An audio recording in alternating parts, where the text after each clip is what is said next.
VCC academy में आपका स्वागत है।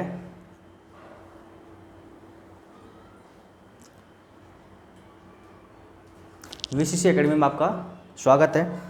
आज हम एक नई सब्जेक्ट को स्टार्ट करने जा रहे हैं। तो जिस तरीके से आपने साइंस की जो वीडियो थी, जो अपन ने शुरुआत की थी, उनको अपन आगे भी बढ़ाएंगे, लेकिन बच्चों की जो डिमांड थी उसके हिसाब से हमने जो है एक नई सीरीज स्टार्ट करने जा रहे हैं, और वो है अपने ज्योग्राफी।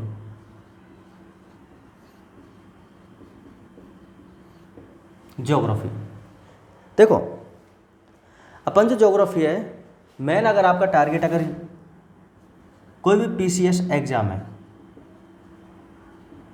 इस पीसीएस एग्ज़ाम को ध्यान में रखते हुए कंप्लीट ज्योग्राफी आपको करवाई जाएगी। पीसीएस कोई भी स्टेट की हो, आरएस मेन रूप से अपन जो ध्यान में रखेंगे वो रख के करेंगे किसको, आरएस को। आपने भी आज तक कहीं पे भी ज्योग्राफी पढ़ी है, मैं मानता हूँ अच्छी ही पढ़ी होगी, आपको चीज़ें आती होंगी। आपने अभी तक जो पढ़ा है वो आपको समझ में आया भी होगा आज तक, और अगर नहीं भी आया तो कोई दिक्कत की बात नहीं, क्योंकि आज से हम जो पढ़ेंगे वो ज्योग्राफी आपके लिए काम की रहेगी। हर एक एग्ज़ाम के लिए वेरी वेरी इंपॉर्टेंट है। तो आप ये मान के चलना कि अगर आप कोई भी लेवल पीसीएस, अगर आप तैयारी कर रहे हो पीसीएस की, तो ये ज्योग्राफी जो है आपके लिए इम्पोर्टेंट है। सबसे पहले अपन चालू करेंगे इंडियन ज्योग्राफी। कौन सी? Indian geography. इस इंडियन ज्योग्राफी में अपने को बहुत सारे टॉपिक्स पढ़ने होते हैं। शुरुआत अपन वहीं से करते हैं, भारत का भौतिक एवं जो विस्तार वगैरह है, स्थिति एवं विस्तार वगैरह, वहाँ से अपन इसका जो है शुरुआत करते हैं। तो छोटी छोटी चीज़ों को अपन लेके चलेंगे और एक बड़े लेवल तक की आपकी तैयारी अच्छी सी हो पाएगी। अगर आप हमारी वीडियो को अगर आप पहली बार देख रहे हो तो वीडियो को लाइक करें, चैनल को सब्सक्राइब करें और ज़्यादा से ज़्यादा लोगों तक इसको शेयर करें। कमेंट करके लास्ट में वीडियो के कमेंट आप जब देख लो पूरी, तो आप कमेंट करके बताएं कि आपको वीडियो कैसी लगी। क्योंकि देखो, शुरुआत होती है हर चीज़ की, जीरो से होती है। अगर आप चाहते हो कि हम पहली वीडियो में ही सब कुछ पढ़ लें तो वो संभव नहीं है। तो हर चीज़ की शुरुआत जीरो से होनी है, और जीरो से शुरुआत करने के लिए आपको कहीं ना कहीं इंतज़ार तो करना पड़ेगा। अगर आप सोचते हो कि हम शुरुआत में ही बहुत कुछ कर जाएं तो वो संभव नहीं है। आप किसी भी चीज़ की आप तैयारी कर लेना चाहिए। अगर आप छोटी से छोटी एग्ज़ाम, जैसे कोई भी, जैसे राजस्थान पुलिस कांस्टेबल वगैरह की आप तैयारी कर रहे हो, ग्रुप डी वगैरह की या एलडीसी वगैरह की, किसी की भी आप अगर तैयारी कर रहे हो तो आपको जीरो से चलना पड़ेगा। और अगर आप जीरो से चलते हो तो आप ये मान के चलना कि बड़ी चीज़ों को सीखने में आपको ज़्यादा टाइम नहीं लगेगा। तो प्रॉपर आज से ही इसके नोट्स बनाएं। आपको क्लासें मिलती रहेंगी, दिक्कत नहीं करनी आपको कि क्या है क्या नहीं है, बाकी कंप्लीट करवाना हमारी जिम्मेदारी है। तो स्टार्ट करते हैं इंडियन ज्योग्राफी, भारत का भूगोल। तो देखो, हम सब जानते हैं कि अपना भारत है, पृथ्वी पर है, ग्लोब पर अगर इसकी स्थिति देखें तो किस हिसाब से है। तो छोटी छोटी बातों को अपन लेकर के चलते हैं यहाँ से। सबसे पहले तो अपन शुरुआत करेंगे आज इंडियन ज्योग्राफी का, और प्रत्येक एग्ज़ाम के लिए आपके लिए इम्पोर्टेंट रहेगी। ये हमारा पार्ट फर्स्ट है। आपको रेगुलर इनकी वीडियोस मिलती रहेंगी। तो मैं यहाँ पर हेडिंग डाल रहा हूँ, भारत की स्थिति एवं विस्तार। भारत की स्थिति एवं विस्तार। अगर आपको सब्जेक्ट से संबंधित अगर कोई भी प्रॉब्लम हो तो आप कमेंट में आप लिख सकते हो कि सर ये प्रॉब्लम है, आप इसका जवाब दो। कोशिश रहेगी तो हम उसका आपको जवाब दे देंगे। और अगर इसके बावजूद भी अगर आपको कोई भी समस्या है तो आप हमारे वीसीसी एकेडमी का जो ग्रुप है, हमारी ऑफलाइन क्लासेज चलती हैं। ये ऑफलाइन क्लासेज हमारी महवा दौसा, जानते होंगे आप अगर लोकल हैं आकर आसपास के, महवा दौसा में हमारी ऑफलाइन क्लासेज चलती हैं। विवेकानंद कंपटीशन क्लासेज के नाम से हैं, वहीं से हम आपको ये सारी चीज़ें उपलब्ध करवा रहे हैं। तो आप हमारे वीसीसी जो यूट्यूब चैनल है, अगर आपको कोई भी समस्या है तो आप इस नंबर पर यूट्यूब व्हाट्सएप पर आप कमेंट कर सकते हो।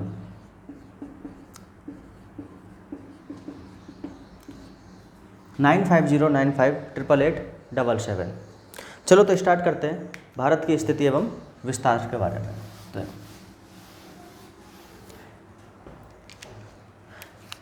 सबसे पहले अपन छोटी छोटी बातों के बारे में चर्चा करते हैं, आपको अपने आप ही समझ में आने लग जाएंगी चीज़ें। अब तो बस ये है कि आप चीज़ों को बस समझना सीखो। देखो,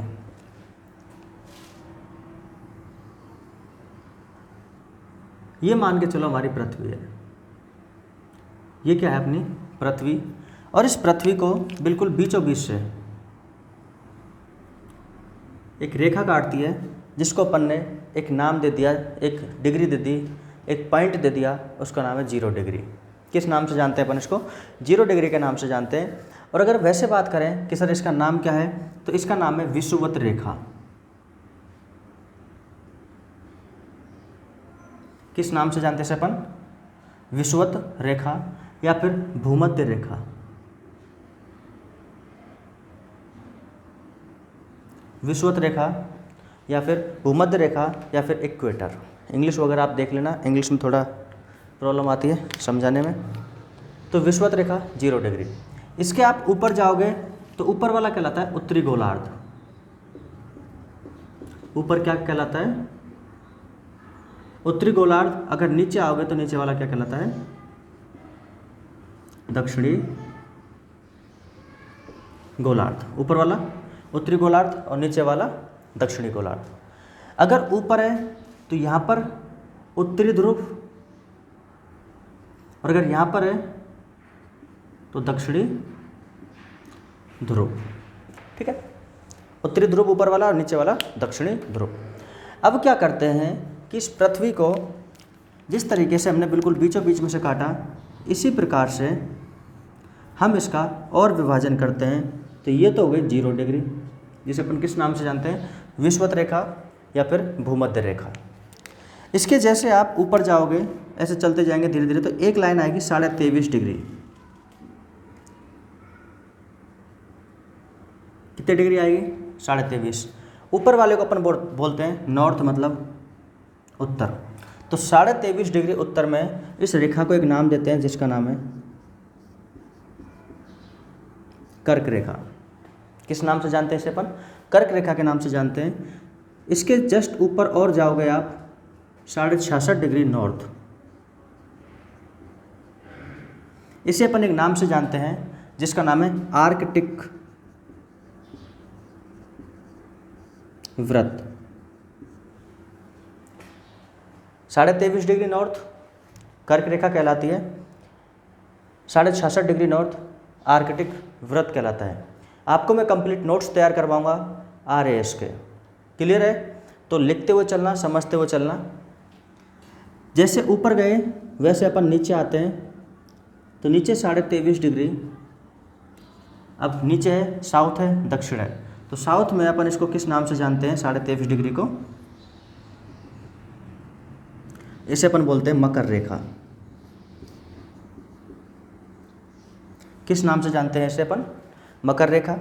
इसके और नीचे आओगे तो ये है 66.5 डिग्री साउथ। ये है आर्कटिक व्रत, ये है अंटार्कटिक व्रत।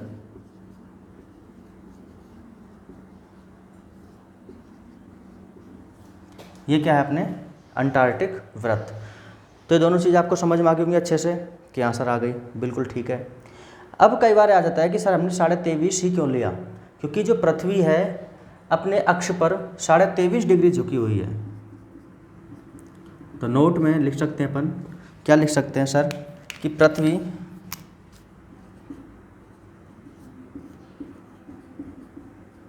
अपने अक्ष पर 23.5 डिग्री झुकी हुई है।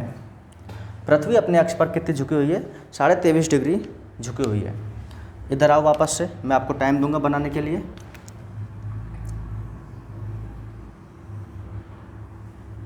ये गोलाकार मतलब इस तरीके से, तो आप इसको देख लेना थोड़ा सा। वैसे पृथ्वी बिल्कुल गोल नहीं है, आज तक अपन पढ़ते आ रहे हैं गोल है गोल है, जियोड़ के आकार की है। ठीक है,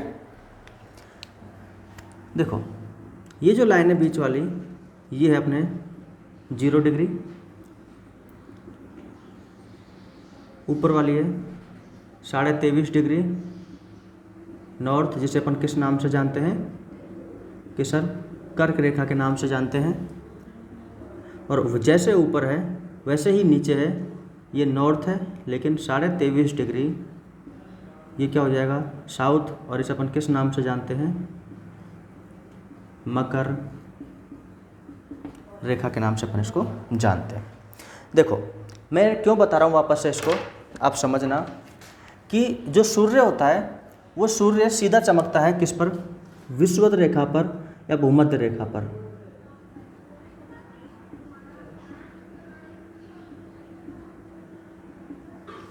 सूर्य सीधा किस पर चमकता है, विषुवत रेखा या भूमध्य रेखा पर। तो सूर्य अगर यहाँ पर है, सूर्य यहाँ पर है, तो ये जो सूर्य जो चमकेगा इस पर दो स्थितियों को, दो तारीखों को चमकेगा। यहाँ पर जो सूर्य की जो पहली जो स्थिति होती है वो होती है अपने 23 सितंबर। कब होती है, 23 सितंबर। और एक अगली होती है 21 मार्च। कब होती है, 21 मार्च। तो ये क्वेश्चन आते हैं एग्जाम में, आप मान के चलना, आप कितनी नया एग्जाम दे लेना, इनमें आता है कि सूर्य विषुवत रेखा या भूमध्य रेखा पर सीधा कब चमकता है। तो आप आंसर दोगे कि सर चमकता है, कब चमकता है, 23 सितंबर और 21 मार्च को। कब चमकता है, 23 सितंबर और 21 मार्च को। अब अपन बात करें सूर्य की कि सर सूर्य कर्क रेखा पर कब चमकता है। ठीक है, अपन बात करते हैं किसकी, कर्क रेखा की। तो कर्क रेखा पर सूर्य जो चमकता है वो चमकता है 21 जून को। कब चमकता है, 21 जून को। कि सर ठीक है, अब ये बताओ सूर्य मकर रेखा पर कब चमकता है। तो ये चमकता है अपने 22 दिसंबर को। कब चमकता है, 22 दिसंबर। अब मेरी बात सुनना आप, हमारा जो भारत है वो है उत्तरी गोलार्ध में। अपन सारी चीज़ें देखेंगे, अभी बस इतना समझ लो आप, हमारा जो भारत है वो कौन से गोलार्ध में है, उत्तरी गोलार्ध में। और उत्तरी गोलार्ध में हमारे भारत से बिल्कुल बीचों बीच से निकलती है कौन सी रेखा, कर्क रेखा। कौन सी रेखा निकलती है, कर्क रेखा। तो अपन जानते हैं कर्क रेखा जब भारत के बिल्कुल बीचों बीच से निकलती है तो मतलब 21 जून, मतलब जून के आसपास भारत में क्या होगी, गर्मी, क्योंकि जून में क्या सूर्य बिल्कुल कैसा कर्क रेखा पर सीधा चमकता है, इसलिए भारत में जून के आसपास के महीनों में क्या पड़ती है, गर्मी। लेकिन जब कर्क रेखा, जब मान के चलो सूर्य होगा मकर रेखा पर, तो कर्क रेखा तक सूर्य की प्रकाश की किरणें कैसी पड़ेंगी, कि सर तिरछी पड़ेंगी। और अगर तिरछी पड़ेंगी तो गर्मी ज़्यादा होगी कि कम होगी, कि साहब कम होगी। तो इसका मतलब दिसंबर के आसपास के महीने में सूर्य जो है उसकी जो प्रकाश की किरणें हैं कर्क रेखा पर तिरछी पड़ती हैं। इस वजह से क्या होता है कि हमारे यहाँ पर भारत पर क्या पड़ती है, अपने यहाँ पर गर्मी पड़ती है। तो जो आड़ी जो लाइन होती हैं, इस तरीके से जो आड़ी लाइन जो अपन ने अभी तक सारी की सारी, देखो आपने आड़ी लाइन खींची इस तरीके से, इन आड़ी लाइन्स को अपन नाम देते हैं अक्षांश। इन आड़ी लाइन्स को अपन किस नाम से जानते हैं, अक्षांश के नाम से इसको अपन जानते हैं। ठीक है, ऊपर वाली कर्क रेखा, नीचे वाली मकर रेखा। कर्क रेखा पर कब चमकेगी, 21 जून को। मकर रेखा पर कब चमकेगी अपने 22 दिसंबर को। और विषुवत रेखा पर या भूमध्य रेखा पर कब चमकेगी अपने 23 सितंबर या 21 मार्च को। तो यहाँ तक आपको अच्छे से समझ में आया होगा।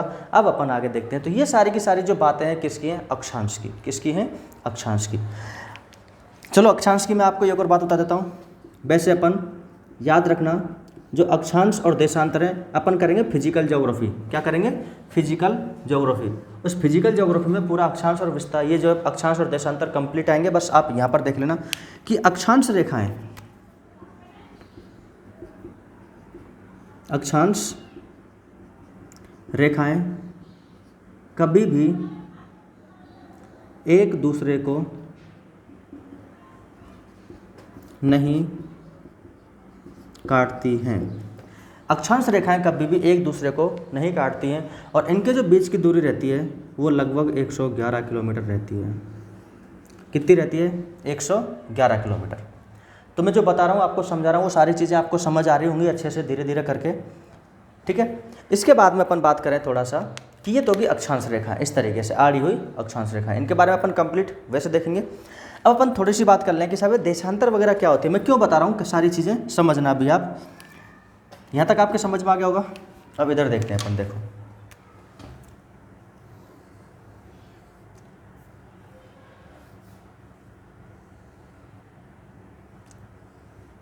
यह है 0 डिग्री लाइन जिसको अपन कहते हैं। और इस तरीके से ये सारे के सारे क्या बन रहे हैं, ये हैं सर अक्षांश। ये क्या है, अक्षांश, बिल्कुल सही बात है। और ये इसकी जो मेन जो है 0 डिग्री या भूमध्य रेखा अपन उसको कहते हैं, ये वाली है। देशांतर किसे कहते हैं कि उत्तरी ध्रुव को दक्षिणी ध्रुव से मिलाने वाली काल्पनिक रेखाएं। उत्तरी ध्रुव को दक्षिणी ध्रुव से मिलाने वाली काल्पनिक रेखाएं क्या कहलाती हैं, देशांतर कहलाती हैं। क्या कहलाती हैं, देशांतर। तो मैं वापस से नोट लिख रहा हूं।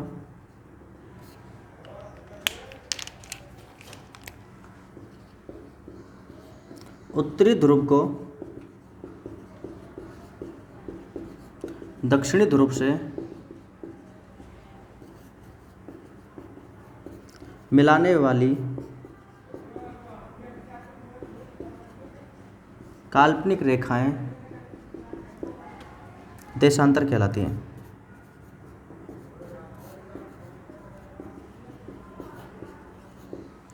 और इनके जो बीच की दूरी जो रहती है वो भी कितनी रहती है, 111 किलोमीटर।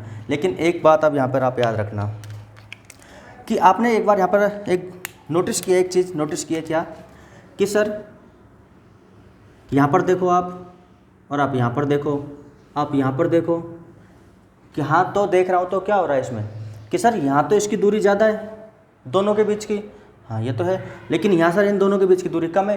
तो इसका मतलब ये होता है कि जो विषुवत रेखा है, ये जो देशांतर रेखाएं जो होती हैं, इनकी दूरी ध्रुवों की ओर जैसे जैसे आप बढ़ोगे, इनकी दूरी जो बीच की जो दूरी है वो कम होती जाएगी। तो देशांतर रेखाओं की बीच की दूरी ध्रुवों की तरफ बढ़ने पर कम होती जाती है। तो अगला नोट देखो, अपन ये सारी चीज़ें पढ़ेंगे लेकिन मैं बता देता हूँ थोड़ा सा आपको। तो अगले नोट में क्या है, नोट में यही है कि ध्रुवों की ओर बढ़ने पर देशांतरों के मध्य की दूरी कम होती जाती है। क्या होती जाती है, कम होती जाती है। और ध्रुवों पर जाकर तो कितनी हो जाती है, शून्य हो जाती है। ध्रुव पर क्या हो जाती है, शून्य। अब आप बोलोगे साहब सर्वाधिक कहाँ होती है, अब सर्वाधिक कहाँ होगी, आप खुद दिमाग लगाओ थोड़ा सा, सर्वाधिक कहाँ होगी कि सर विषुवत रेखा के पास। तो मैक्सिमम कहाँ होनी है,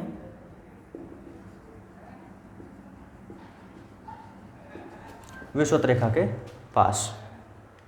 तो एक बार आप इसका स्क्रीनशॉट लो, मैं पानी वानी पी लेता हूँ जब तक।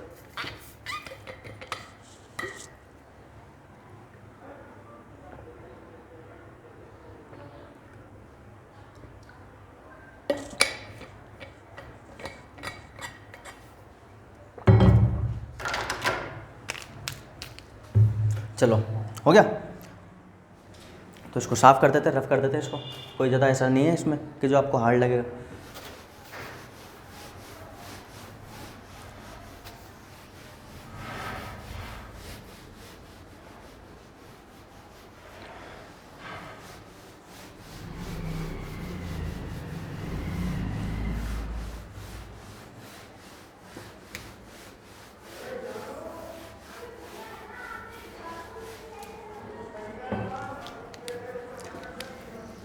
अच्छा, ऊपर वाला भी साफ कर दिया क्या, ये लो। आपने क्या काम का, आपने तो पढ़ाई करनी है बस। देखते चलो, अगर अपन बात करें भारत की स्थिति ग्लोब पर कहाँ पर है, ग्लोब पर भारत की स्थिति,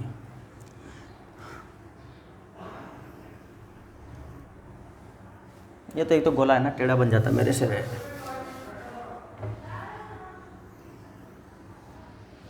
चलो देखो, ये कौन सी रेखा है, 0 डिग्री विषुवत रेखा, भूमध्य रेखा। ठीक है, राइटिंग वाइटिंग समझ लेना आप आराम से।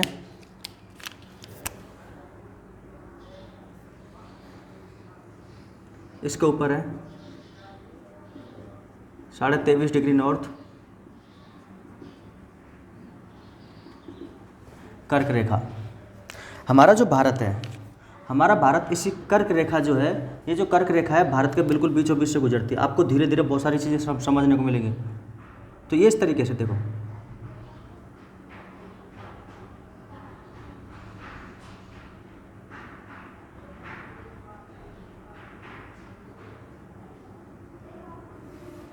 अच्छा लग रहा है ना भारत।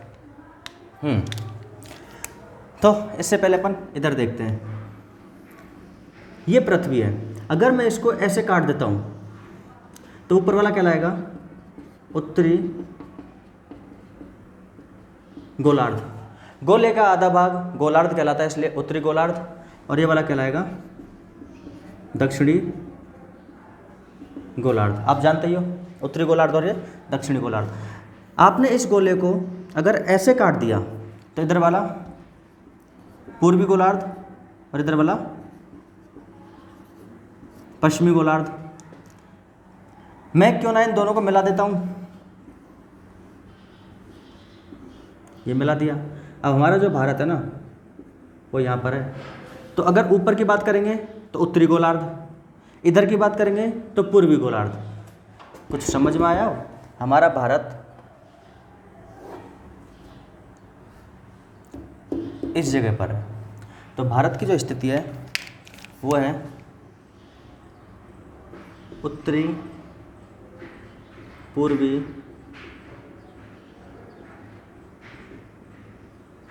गोलार्ध।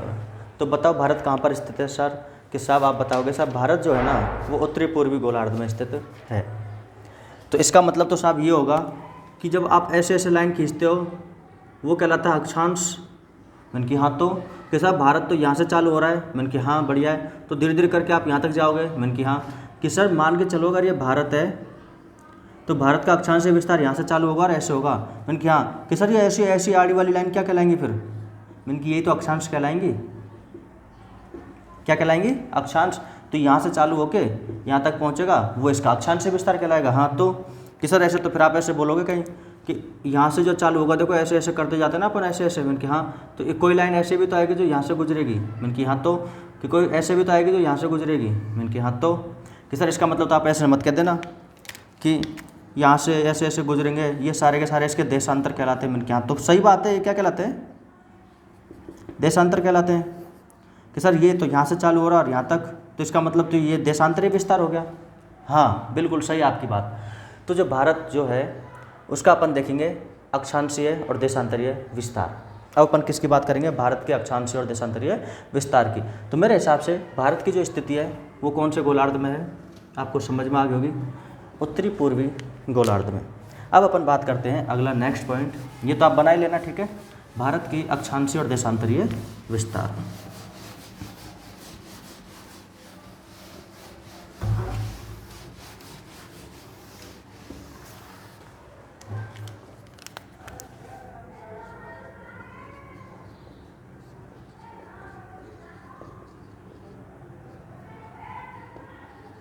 भारत का अक्षांशीय और देशांतरीय विस्तार। भारत का अक्षांशीय और देशांतरीय विस्तार। चलो एक छोटा सा ऐसे देखो, मैप बनाना ना चाहिए थोड़ा बहुत, है ना। मेरे से तो जितना आता है मैं आपको बनाना दिखा रहा हूँ आपको, और पूरी ज्योग्राफी अपन मैपिंग से ही देखेंगे। आप ऐसे 8-10 बार बनाओगे ना तो आप भी थोड़ा बहुत ऐसे मेरे जैसे हल्का फुल्का आप भी सीख जाओगे।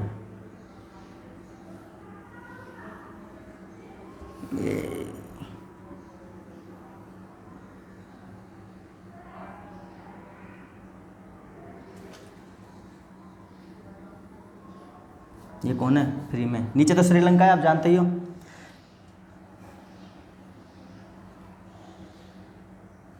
यह है अंडमान निकोबार द्वीप समूह।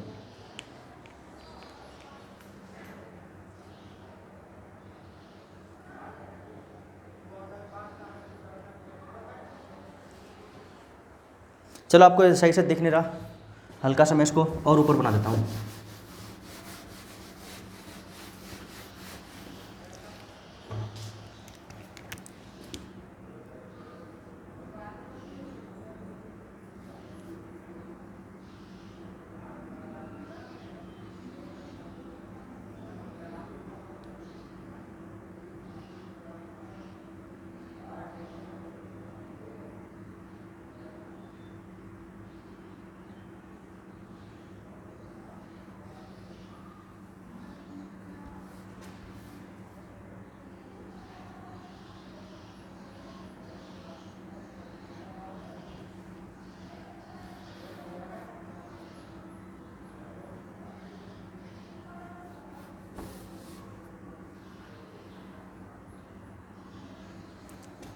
अब जितना मेरे को बनाना आता है मैंने बना दिया भाई, है ना, बस आपके समझ में आ जाए।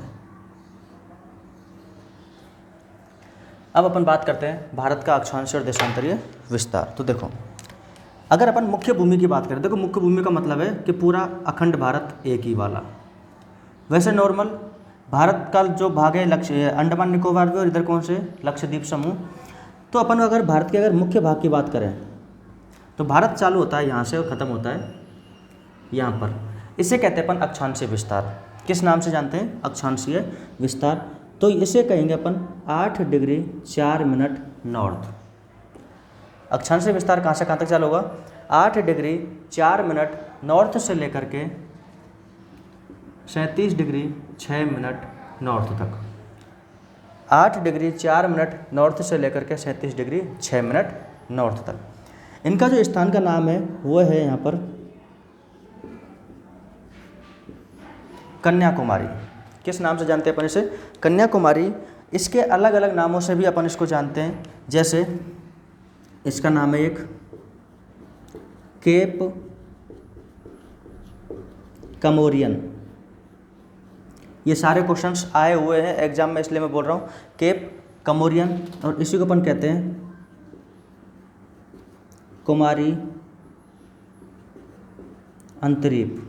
किस नाम से जानते हैं? कुमारी अंतरीप के नाम से जानते हैं। 8 डिग्री 4 मिनट कन्याकुमारी से केप कमोरियन या कुमारी अंतरीप से लेकर के 37 डिग्री 6 मिनट। इसकी बात कर लेते हैं। तो ये स्थान अगर पहले की अपन इसकी बात करें तो पहले तो था ये जम्मू कश्मीर में, लेकिन अभी केंद्र शासित प्रदेश बना दिया, इसलिए किस में आ गया? लद्दाख में। और इस लद्दाख में इस पॉइंट को अपन बोलते हैं, किस नाम से जानते हैं? इंदिरा कॉल के नाम से जानते हैं। किस नाम से जानते हैं? इंदिरा कॉल। ये अंडमान निकोबार वाला द्वीप समूह है। इसमें ये जो डिग्री आएगी वो आएगी 6 डिग्री 4-5 मिनट नॉर्थ। इसका जो नाम है, इस द्वीप का नाम है, इसका नाम है ग्रेट निकोबार। अपन सारी चीज़ें कंप्लीट देखेंगे आगे। ग्रेट निकोबार, ये जो ग्रेट निकोबार है इस पर एक पॉइंट स्थित है। देखो, कोई लड़की है इंदिरा नाम की, कोई लड़की किस नाम की है? इंदिरा नाम की। अगर अपन को उसको कहीं पे बुलाना है, पॉइंट पे बुलाना है, तो पहले आप उसको क्या करोगे? कॉल करोगे। तो पहले आपने इंदिरा को क्या किया? कॉल किया। और फिर इंदिरा जा कहाँ आएगी? पॉइंट पर। तो इंदिरा कहाँ पर आ गई? पॉइंट पर। तो ग्रेट निकोबार पर एक बिंदु स्थित है, एक स्थान है जिसको अपन किस नाम से जानते हैं? इंदिरा पॉइंट के नाम से इसको अपन जानते हैं। इसी के जो और नाम हैं उन्हें अपन किस नाम से जानते हैं? इसी को अपन जानते हैं जैसे पारासन पॉइंट, इसी को अपन नाम जानते हैं पिगमेलियन पॉइंट।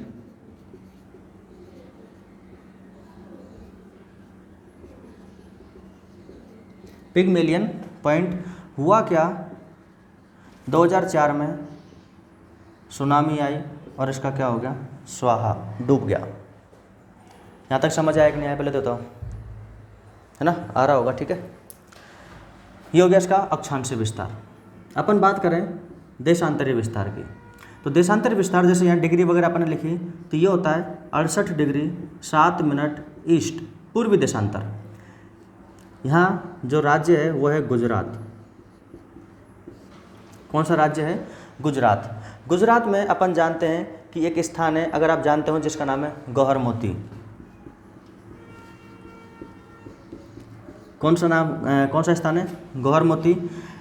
अगर इसकी जगह कोई दूसरा स्थान आ जाए तो उसका नाम है सर क्रीक। Sir creek. या फिर अगर इसकी जगह और आ जाए तो यहाँ पर एक सरोवर है जिसका नाम है नारायण सरोवर। तो गुजरात से, कहाँ से? गुजरात से लेकर के इधर जाता है अपने अरुणाचल प्रदेश तक।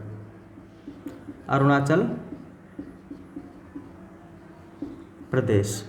इसकी डिग्री है 97 डिग्री 25 मिनट ईस्ट, पूर्वी देशांतर। अरुणाचल प्रदेश में एक जिला है जिसका नाम है अंजाव जिला, और इसमें एक गांव है जिसका नाम है किवुथु गांव। कौन सा गांव है? किवुथु गांव। तो वापस मैं जो बोल रहा हूँ उसको सुनना। अक्षांशीय और देशांतरीय विस्तार की अगर आप बात करें तो भारत का जो अक्षांशीय विस्तार है वो अगर मुख्य भूमि से बात करें तो 8 डिग्री, देख लें इसमें 8 डिग्री 4 मिनट कन्याकुमारी केप कमोरियन या कुमारी अंतरीप से लेकर के 37 डिग्री 6 मिनट नॉर्थ, पहले जम्मू कश्मीर आता था, वर्तमान में लद्दाख या इंदिरा कॉल तक। पहले आप इंदिरा को कॉल करोगे फिर इंदिरा कहाँ आएगी, पॉइंट पर आएगी। तो पहले आपने इंदिरा को क्या किया, कॉल किया, फिर इंदिरा कहाँ आ रही है, पॉइंट पर। अगर आप द्वीपीय भाग की बात करते हो तो द्वीप में यहाँ से 6 degree 4-5 minute north great Nicobar पर इंदिरा पॉइंट, पारासन पॉइंट या पिग्मिलियन पॉइंट, जो कि 2004 में क्या हुआ, सुनामी में ख़त्म हो गया। मैं जो बोलता हूँ आप पहले सुना करो, उसके बाद में आप भाई वीडियो रिकॉर्डेड है कभी छाप लिया करो इसको, ठीक है। तो ये इस तरीके से हो गया। अगर अपन इसके देशांतरीय विस्तार की बात करें तो 68 डिग्री 7 मिनट पूर्वी देशांतर से लेकर के 97 डिग्री 25 मिनट पूर्वी देशांतर, ई का मतलब पूर्व। गुजरात में गौहर मोती स्थान या फिर सर क्रीक या नारायण सरोवर से लेकर के अरुणाचल प्रदेश में अंजाव जिला की बिथू गाँव, ठीक है। अगर अपन और बात करें तो देखो कि जैसे भारत जब अपन ने बनाया था तो कर्क रेखा इसके बीचों बीच से गुजरती है, तो इसके कहीं ना कहीं 0 डिग्री भी होगी, इसके कहीं ना कहीं क्या होगी, 0 डिग्री। तो याद रखना कि जो विषुवत जो रेखा है, इस विषुवत रेखा से मतलब 0 डिग्री से भारत में जो ये अंडमान निकोबार का जो ग्रेट जो निकोबार है उसकी जो दूरी है वो दूरी है 876 किलोमीटर। कितनी, 876 किलोमीटर। मतलब 0 डिग्री से लेकर के ये जो ग्रेट निकोबार का ये जो भाग है विषुवत रेखा से कितना दूर है, 876 किलोमीटर। क्लियर हुआ। अगर अपन भारत के विस्तार की बात करें कि सर भारत पूर्व से पश्चिम कितना फैला हुआ है और उत्तर से दक्षिण कितना फैला हुआ है, तो अगर इसकी अपन बात करें तो ये है 2933 किलोमीटर। कितना है कि सर ये है 2933 किलोमीटर। और अगर अपन इसकी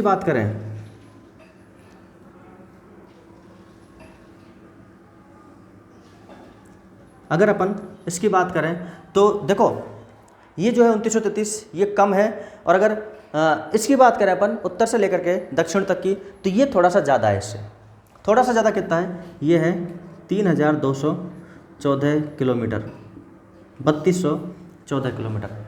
बाकी आप इनके अक्षांश और देशांतरीय विस्तार में जब अंतर निकालोगे तो लगभग 30 डिग्री आता है। लगभग कितना डिग्री आता है, 30 डिग्री।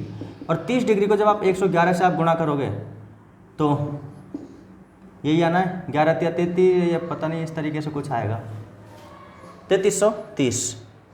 अब ये थोड़ा ऊपर नीचे पॉइंटर में होती है, इस वजह से ये दूरी जो है इस तरीके से आई है। तो मैं जो आपको बताना चाह रहा हूँ वो आपके समझ में आ रहा होगा। अक्षांशीय देशांतरीय विस्तार आपको कंप्लीट होना चाहिए। 0 डिग्री से कितना दूर है, 876 किलोमीटर दूर है। उत्तर से दक्षिण विस्तार 3214, पूर्व से पश्चिम 2933 किलोमीटर है, ठीक है। अगर आपसे इसके आकार की बात कर ले, किसकी बात कर ले, आकार की, तो आपको इसका आकार देखने में कैसा लग रहा है, स्थिति बराबर से लग रही है। इसका मतलब है कि इसका जो आकार है वो है सम चतुष्कोणीय। कैसा आकार है इसका, सम चतुष्कोणीय। चलो स्क्रीनशॉट ले लो जल्दी से, फिर छापते रहना बाद में।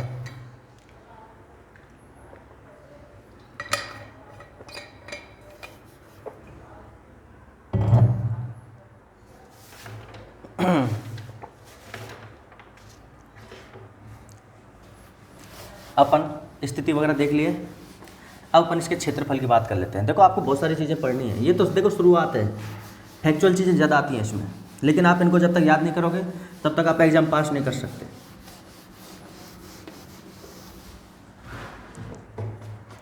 अब अपन बात करते हैं भारत का क्षेत्रफल। सबको रटना होना चाहिए, है ना, सब रटते ही हैं। 32,87,263 वर्ग किलोमीटर। 32,87,263 वर्ग किलोमीटर भारत का क्या है, क्षेत्रफल है। अगर इस क्षेत्रफल की अपन बात करें तो विश्व के क्षेत्रफल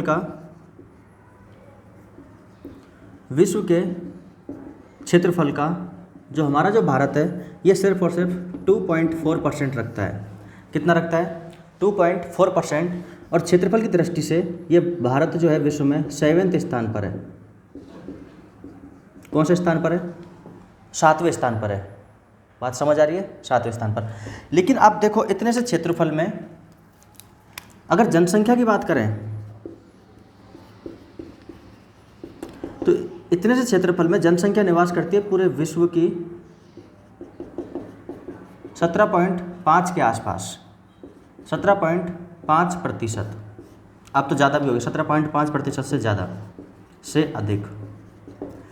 तो भारत में जो पूरे विश्व की जो जनसंख्या जो निवास करती है वो कितनी करती है? 17.5% से अधिक। चाय ले आए गुड़िया? बस बस, थैंक यू। पकड़ लिया।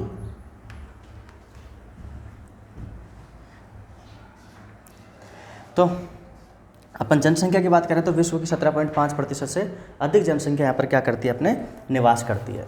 ठीक है, अब अपन थोड़ा सा इसके बारे में देख लें कि सर भारत से बड़े जो देश हैं जन क्षेत्रफल के आधार पर वो कौन कौन से हैं।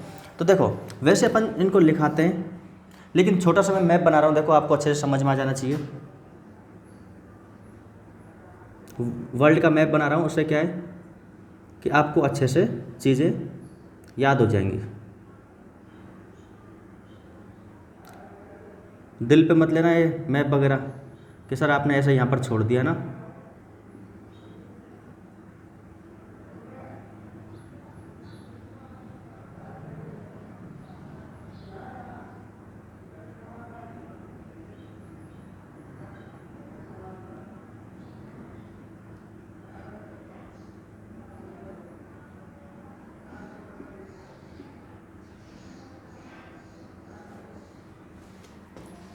चलो देखो, अगर अपन जनसंख्या की बात करें कि भारत से बड़े कौन कौन से हैं, तो देखो इधर से चालू करो आप।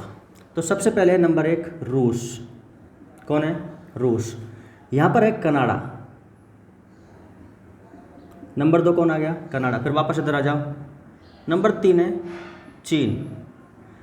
नंबर 4 है अमेरिका, USA, अमेरिका। नंबर 5 है यहाँ पर है ब्राज़ील।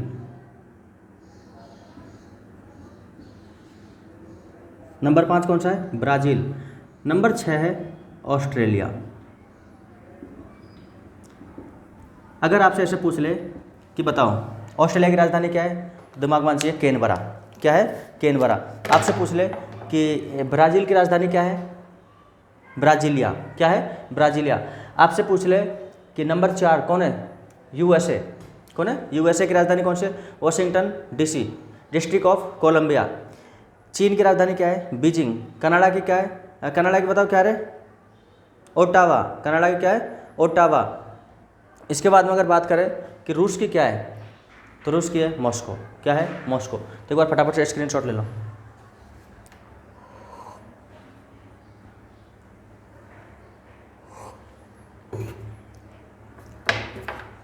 चलो अगर अपन जनसंख्या की बात करें तो जनसंख्या में फर्स्ट कौन है?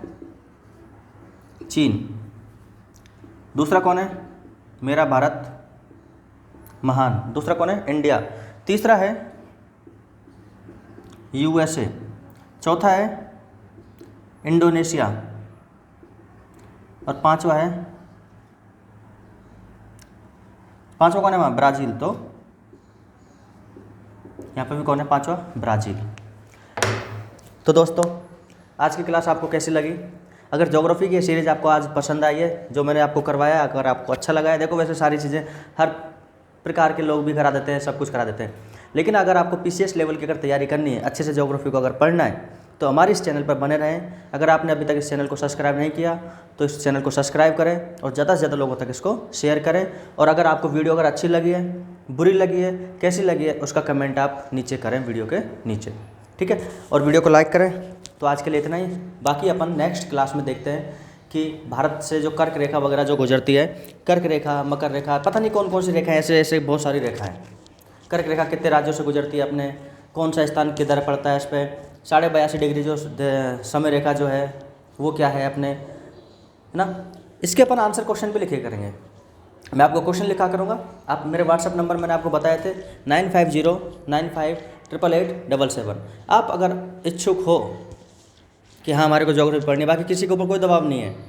मेंस के आंसर राइटिंग में आपको लिखने के लिए दिया करूँगा, जो लास्ट जो IAS वगैरह में आए हुए क्वेश्चन हैं कि वो कैसे क्वेश्चन आते हैं, फिर मैं आपको उनको चेक करके जो भी आपकी गलती है वो आपको वहाँ पर निकाल दिया करूँगा, जितना मेरे को आता है उतना। ज़रूरी नहीं है कि भाई देखो, अगर आप किसी से भी कॉपी चेक करवाओगे तो 2 गलतियाँ निकालेगा वो, और अगर आपको गलतियाँ ऐसे दो करके अगर आपको बहुत सारी गलतियाँ अगर आपको पता चल गई तो आप ये मान के चलना कि आप उन गलतियों को वापस नहीं करोगे, और फिर आप कहीं पे भी जब ऑफलाइन जब कोचिंग करोगे, कहीं पे भी जाओगे, तो आपको उसका बहुत ज़्यादा फ़ायदा मिलेगा। हम बस आपको एक जगह दे रहे हैं और एक आपको ये मान के चलना बस शुरुआत कर रहे हैं आपकी, बाकी पढ़ना ना पढ़ना वो आपके ऊपर डिपेंड करता है। ठीक है, तो आज के लिए इतना ही। धन्यवाद, आपने वीडियो को यहाँ तक देखा, तो ज़्यादा से ज़्यादा लोगों तक इसको शेयर करें और हमारे चैनल को सब्सक्राइब करें। धन्यवाद।